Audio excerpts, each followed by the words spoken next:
সিপিএমের স্মারকলিপি জমা মহকুমা শাসকের কাছে। ফসলের ন্যূনতম সহায়ক মূল্যের আইনি নিশ্চয়তা।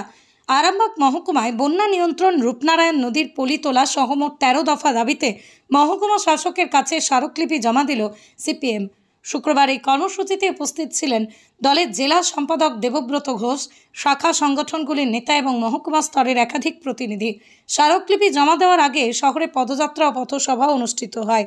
জেলা সম্পাদক দেবব্রত ঘোষ বলেন, প্রশাসনের উদাসীনতায় মহকুমায় বন্যা নিয়ন্ত্রণে প্রয়োজনীয় কাজ হয়নি। আমরা সেই সব বিষয় তুলে ধরে প্রশাসনের দৃষ্টি আকর্ষণ করেছি এবং দ্রুত সমাধানের দাবি জানিয়েছি। কৃষি সমস্যা ও বন্যা নিয়ন্ত্রণ নিয়ে আন্দোলনকে আরও জোরদার করার হুঁশিয়ারি দিয়েছে সিপিএম। কি বললেন প্রাক্তন সাংসদ? দাবিগুলো কি কি ছিল শুনে নেব। আপনারা দেখছেন খবর আরামবাগ, যে কথা কেউ বলে না, আপনার পাশে, আপনার সাথে।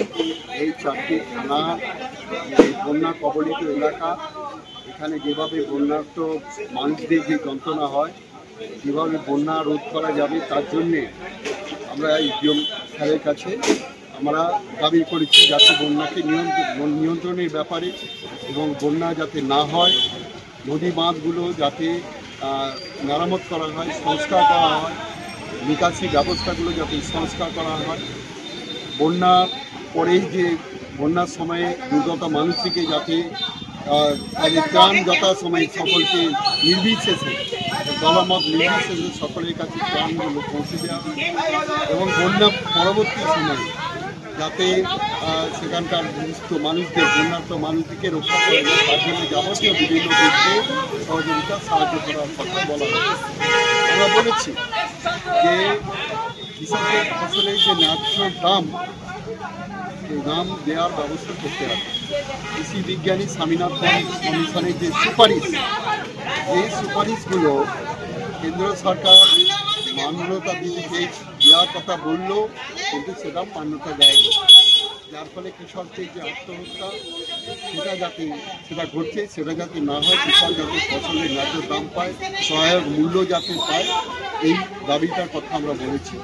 আমরা বলেছি যে আরামবাগের যে কালীপুরের যে রামকৃষ্ণ সেতু 1965 সালে তৈরি হয়েছিল, পুরাতন যে সেতু, সেই সেতু হচ্ছে একমাত্র আমাদের যোগাযোগ বিভিন্ন জেলাকে যুক্ত করেছে। পশ্চিম মেদিনীপুর, পূর্ব মেদিনীপুর, বাঁকুড়া, তার সঙ্গে যে বর্ধমানের সব জায়গাগুলোর সঙ্গে যোগাযোগ সূত্র, সেইটা ভেঙে গেল এবং এখানে প্রশাসন তাদের কি কোনো ভূমিকা নেই, কোনো দায়িত্ব নেই এবং দীর্ঘদিন ধরে শুনেই আছি এটা পরিদর্শন হচ্ছে কীভাবে এটাকে স্বাস্থ্য পরীক্ষা হলো, স্বাস্থ্য পরীক্ষা হয়েছে, কিন্তু আদৌ তার ওষুধ দেওয়ার ক্ষেত্রে যেটা দরকার সঠিক ওষুধ সেটা কিন্তু প্রয়োগ হয়নি, যার ফলে সেই ব্রিজের একটা অংশ ভেঙে গেছে।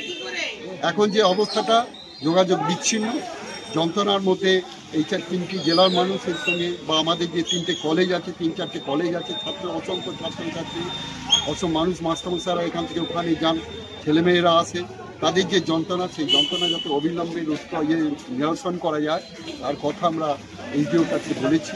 কি বললেন তিনি?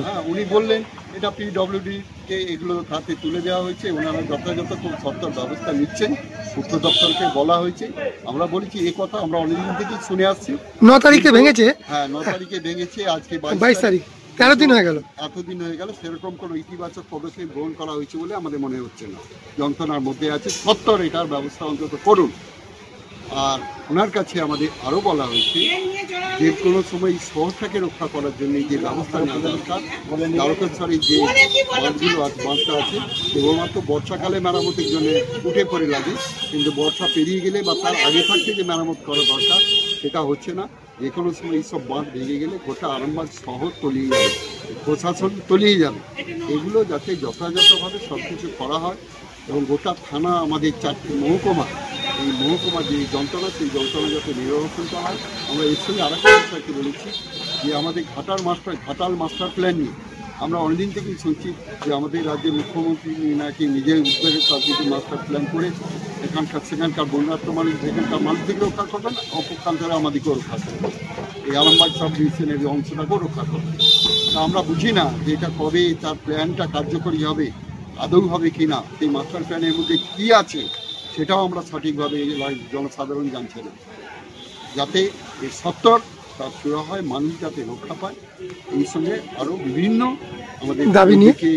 মুন্ডেশ্বরী আছে, দামোদর আছে, সেখানে যে ভাঙন, সেখানে যে যন্ত্রণা, সেখানকার কৃষকদের যন্ত্রণা, সমস্ত বিষয়গুলো যাতে একটা সদুত্তর পাওয়া যায়, যন্ত্রণার সমস্যা নিরসন হয়, সেগুলো আমরা এখানে আলোচনা রেখেছি।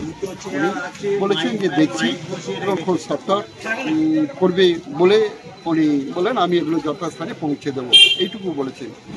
এটা এই আলোচনা আমাদের হয়েছে। আপনার পরিচয়?